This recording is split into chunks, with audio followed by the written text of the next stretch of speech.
Gil, hello. Hello, Neil. Happy Australia Day to you. Thank you. Now, you were talking about Sunbury, I believe. Sunbury festivals, yes, several of them. Were you involved? Yes, I was the drummer with the headline band of that day, which was called Billy Thorpe and the Aztecs. You were the drummer with the Aztecs. They were huge. I was.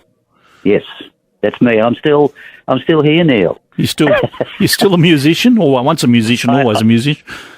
Yeah, yes, I'm still a musician, and I think someone said your question was basically what happened to Queen and the circumstances around Queen and the booing of Queen on stage at Sunbury. Were you there for that day? Absolutely, I was there. They wanted you instead of Queen, Gil. Well, that's that. Well, yeah, they did. I'll tell you why. Because you got to think back. Okay, this is 50 years ago, and, we could all say, where the hell did that go?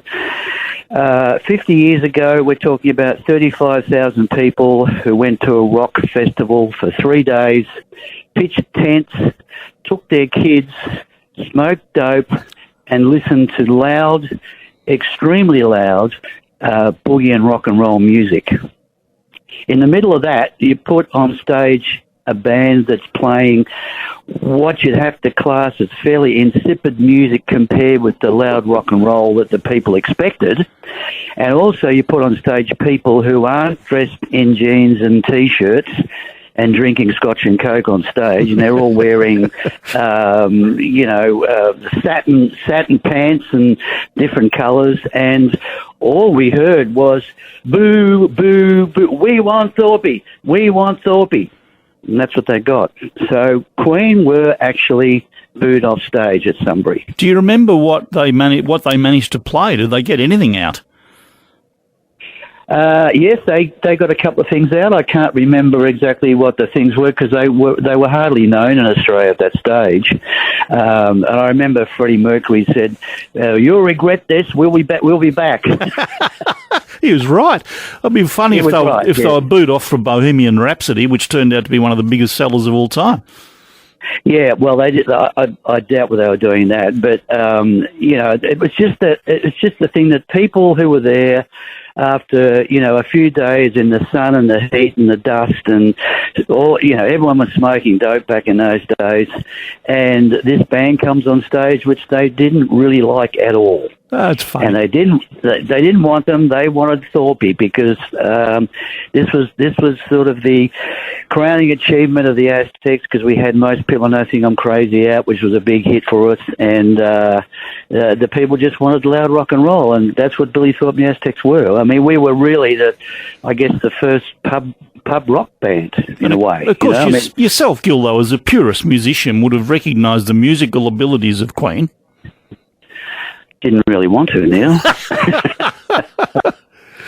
I mean, I was quite happy to be in a band that was like 1, 2, 3, 4, see at the end. I mean, no one knew what was going to happen because Billy was such a radical, incredible artist that anything could happen. I mean, we played Most People Know Think I'm Crazy probably 10,000 times, and every time was different. What recorded version of the Aztecs best highlights your performance? You, not the Aztecs, the drummer. I suppose Aztecs Live at Sunbury album that we released was a bit of an iconic sort of release, although it's 51 years ago because that's from Sunbury 72. And keep in mind there were 4 Sunburys.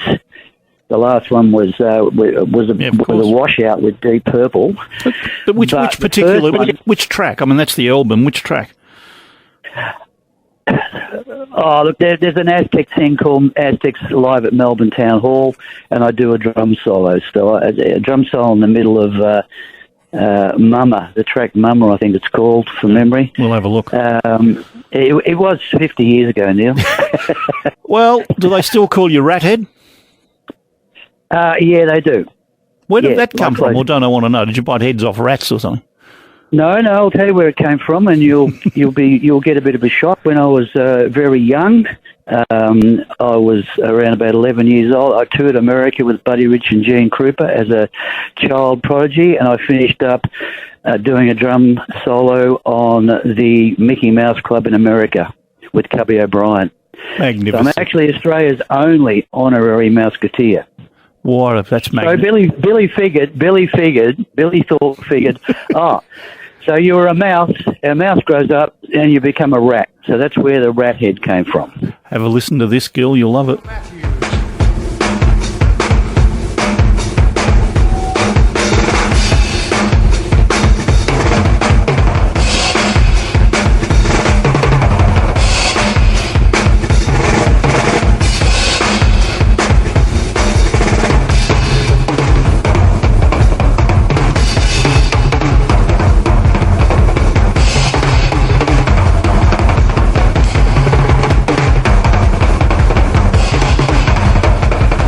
How long does it go for, Gil? I'll tell you the funny part about this stuff, Neil. We used to play a lot of gigs, and people would turn the power off because the band was too loud, or the power would just go off. And as soon as the power went off, I knew I have to do a drum solo because there's no amplifiers left. Billy would just sort of say, okay, it's your turn, and off I'd go. So it could be 10 minutes, it could be 20 minutes. I don't know. Who knows? Oh, it's a delight to talk to you. Thank you so much for calling in. Have you got you should have a gong. You got a gong? Got an AM or something? Got a PM. Thank you very much. Gil Matthews played with the drummer with Billy Thorpe. Beautiful stories from those days. Sunbury. This is the Melbourne Town Hall.